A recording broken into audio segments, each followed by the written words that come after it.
This session is on new member onboarding and beyond, trying to get them through the things they need to do. Uh, I put this welcome screen in here because, I really want to make sure that everyone who's HR or, flotilla commanders for that matter, working with prospects and new members, it's really a vital function of the HR position.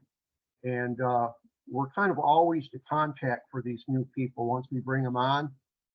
Since we're their first contact, we're pretty much their main contact, throughout their entire, stint with the auxiliary.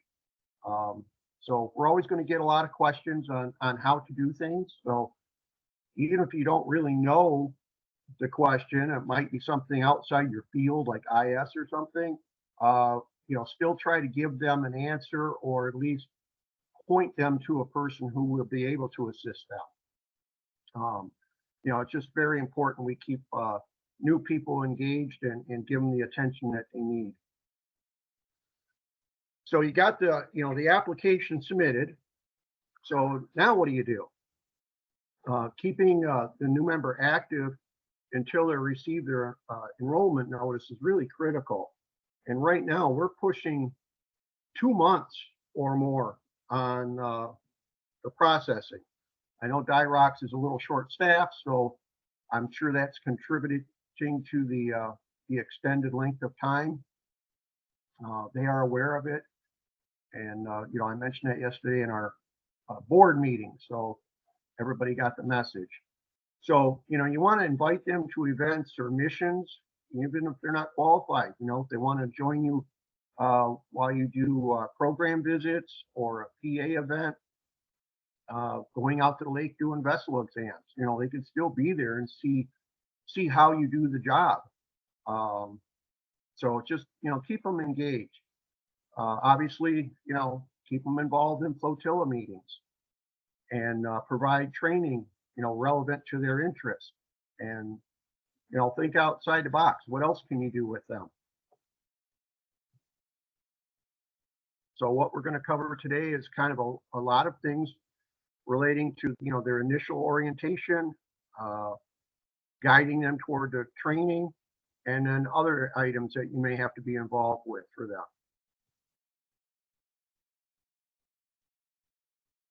So one of the things to do, really up front is introducing them to the FSOIS, because that's how they're going to learn, aux data 2, or how to get their time or mission reports, in the system, or even updating their own profile. Also introduce them to the FSOMT, who should help them get through their, initial training.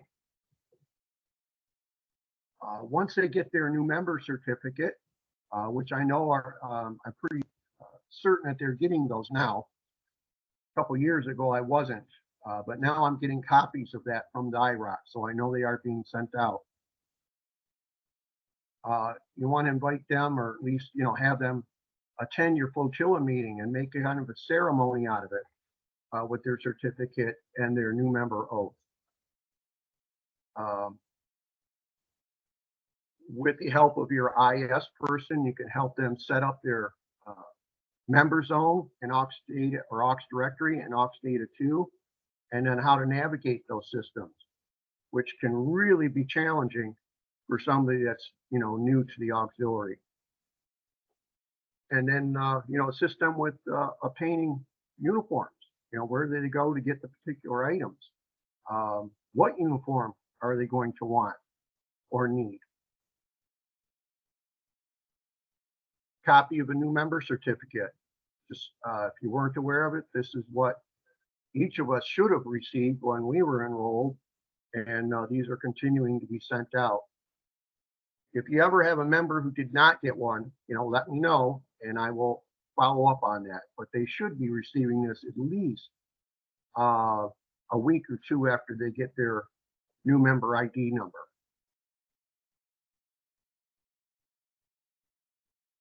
Their pledge for new members, their oath, that's in the auxiliary manual. You can find that there. Commodore Slaybaugh was working on something, pasting this oath within a nice page. I altered a little bit. I had a what do you call that? A water print or something in the background of the auxiliary emblem, and then put this wording on the front. And it really is kind of a nice thing. So you can add their name to it and give it to them as a, kind of a secondary certificate at the flotilla meeting. They're personalized, oath.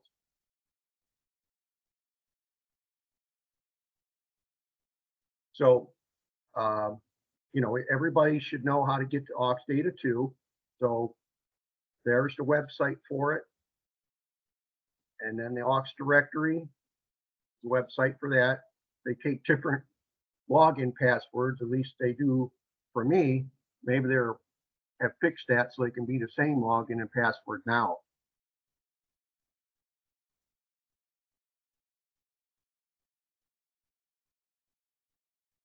So if they need to make a change to their own profile, they can do this aux data 2 once they've got the training, or can provide the information to your IS person. If they don't have access to aux data 2, they might want to just pull out this 7028 that's in the forms warehouse and fill it out, and then get it to the IS person. That way it's kind of written and there's no miscommunication of what should be updated. Real, there's Monica has her hand up. Oh, yes, go ahead, Monica.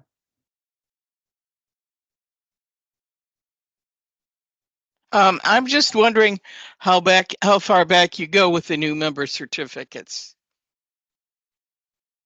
I don't know. How far are we looking? Well, I joined in 1987. I don't think you're going to give me one. Wow. Yeah, that's a long way back. I don't know if I could get that one recreated. Well, I don't think anybody in my flotilla has one except the brand new people. Huh. Well, and that's an issue that I found a few years back where, I'm not in the loop to know that they were sent out to the new members. And unless somebody ever told me that they did not receive it, I would never know. But currently, I'm getting it copied on an email with a copy of the certificate, and the new members are told that, this copy is the original will be in the mail. So right now I have the confirmation that it is being sent out. But I do have a blank form, so I could fill that out for you. It's not as good as the ones that come from Skyrocks, but it'll be something. I don't think I need it at this point. Thank you. Okay.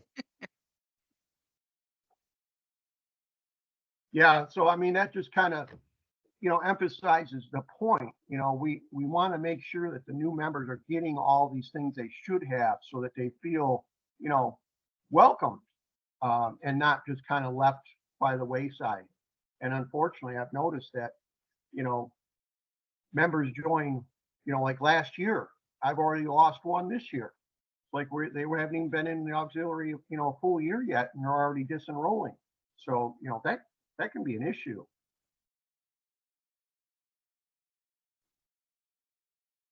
So under the H, and I've got the the web link here. There's a lot of good information in here for new members. It's a good good site for you to go to get the information to help your new member along.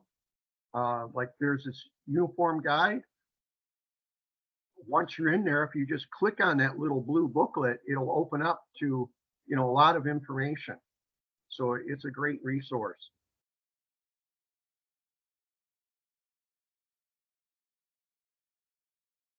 So under the H directorate, there's a link under the new member info.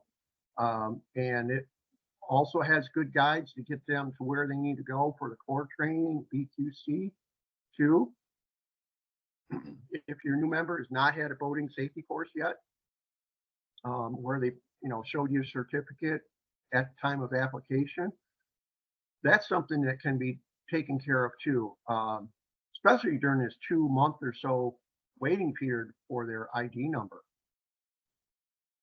Another good thing is if they attend your class that you're teaching somewhere, they get to see how we do it, and they may be interested in teaching themselves.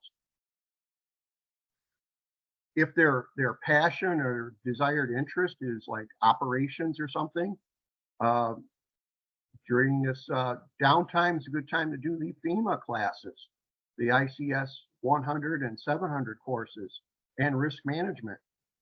The FEMA courses don't need a member ID number, so there's no restriction for the new member to go in there and get it done.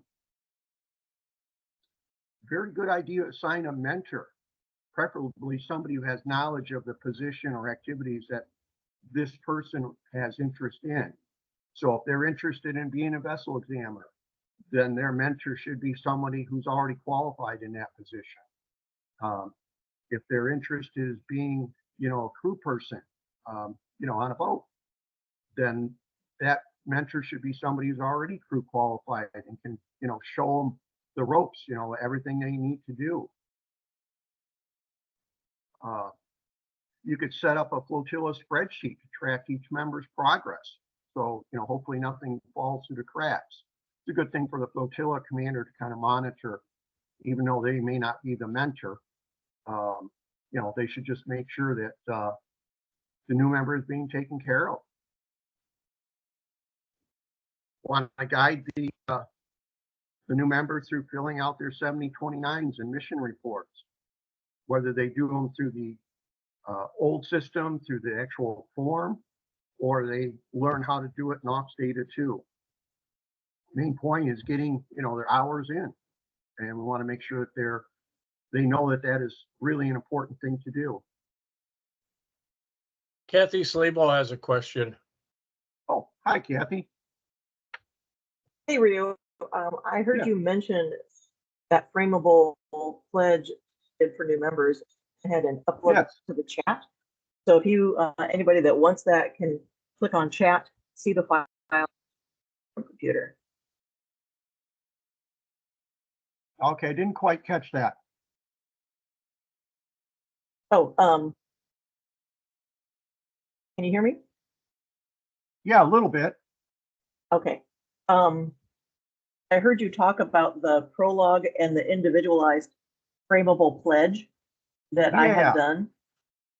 I went ahead and I uploaded that file to the chat.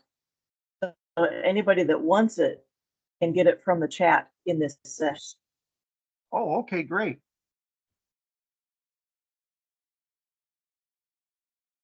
That's all. Okay. Going back to the, H directorate, again, this is a great resource.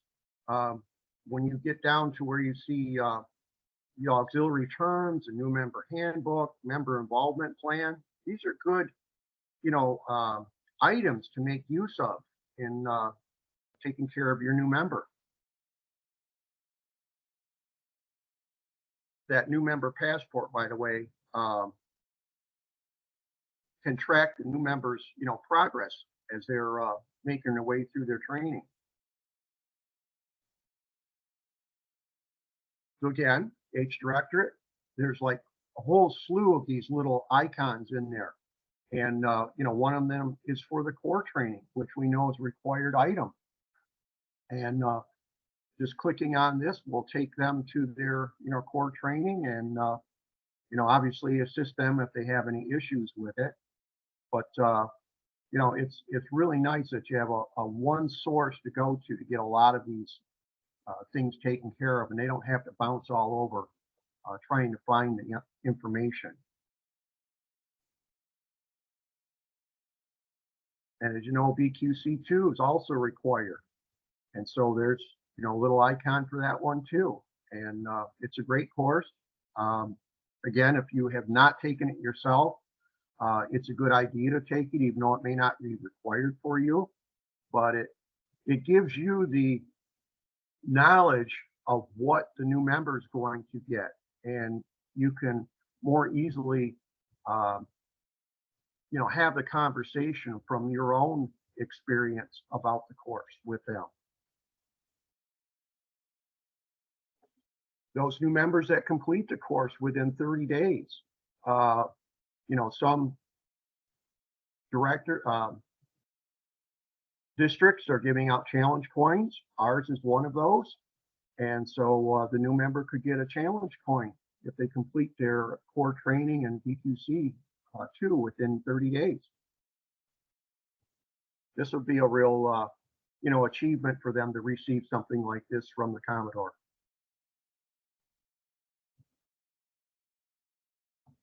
Now, once they've gotten through their initial training, the required training, you have all these other icons for whatever their interest may be, what direction they want to take. There's lots of good information in here. It'll direct how to achieve the PQSs or whatever's necessary to get the qualification.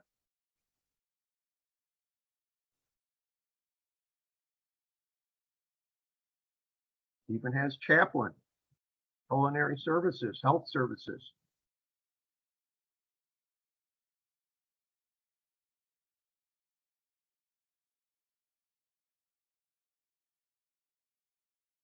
As I mentioned, early on, they can take care of the FEMA courses if that's they want to get into like operations.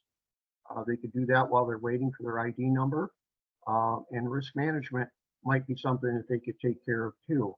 And then also, if it happens to be near the time of, a D train, they could attend a course at a D train as a guest. They don't have to have an ID number to get the class participation done and, completion.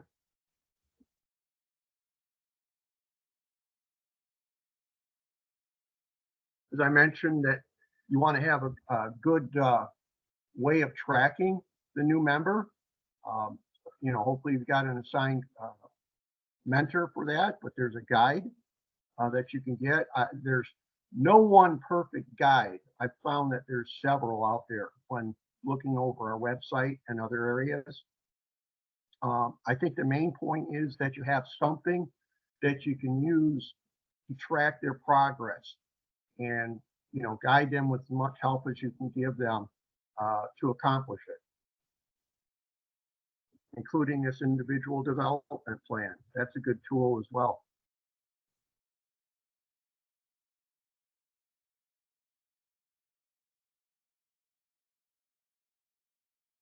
So new members come in with AP status initially. Once they have completed their core training in BQC2, then they can be upgraded to BQ status or IQ. IQ just means that they've not had a boating safety course yet.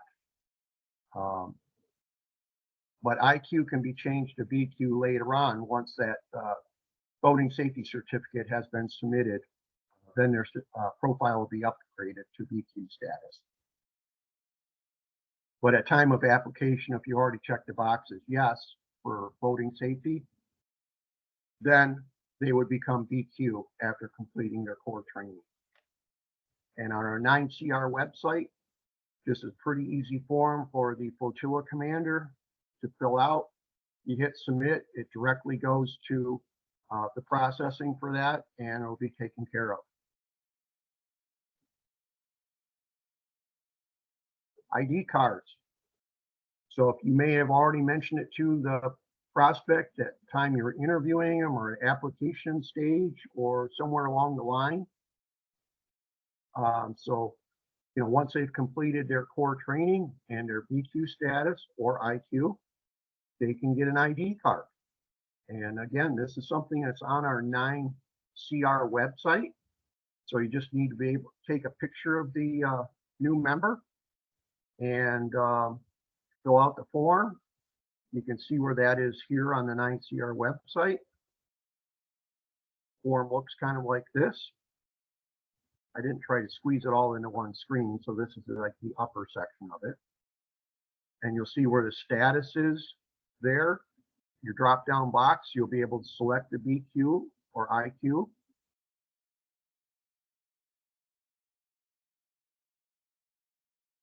general information like what would have been on the application. And this will be mailed to them, so you just put in the address. Get it, their email, phone number, and then they can upload the photo. They actually can do this on their own, or the flotilla commander would do it, sorry. And then once you hit submit, it goes to the DSOHR or ADSOHR for ID cards. And she'll take care of the processing on that. That's Linda Stoll.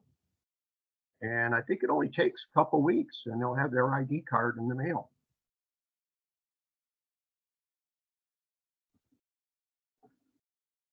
So here's the process for getting the person upgraded from IQ to BQ. So it's just a voting safety certificate. So if they can get that to their flotilla commander, who would then send it to me, and I will get it onto DIROC so that their profile can be updated.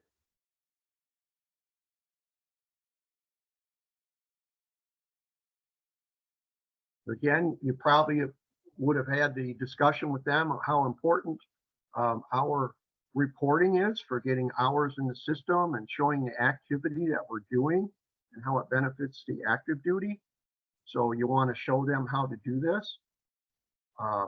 You can do it two ways, either through Ops Data 2, but if they've not gotten that training yet, they can still do it this way using the 7029 form in the system and having it submitted to their FSOIS. And the information will still get inputted, and then eventually when they've gotten the training, they can start doing it on their own in Ops Data 2.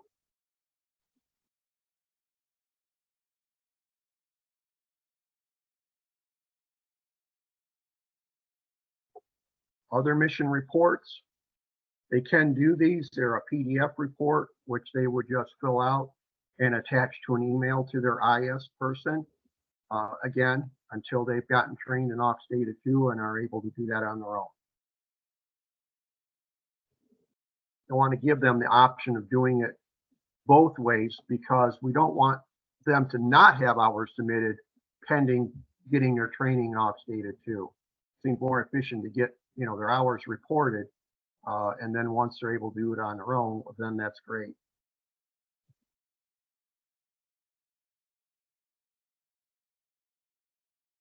So ready for questions. Remember, when you're attending these trainings at D-Train, remember to put your time in for training using code 99D on your 7029 or Ops Data 2. Again, you should have my contact information, but here it is if you have any questions or need any assistance.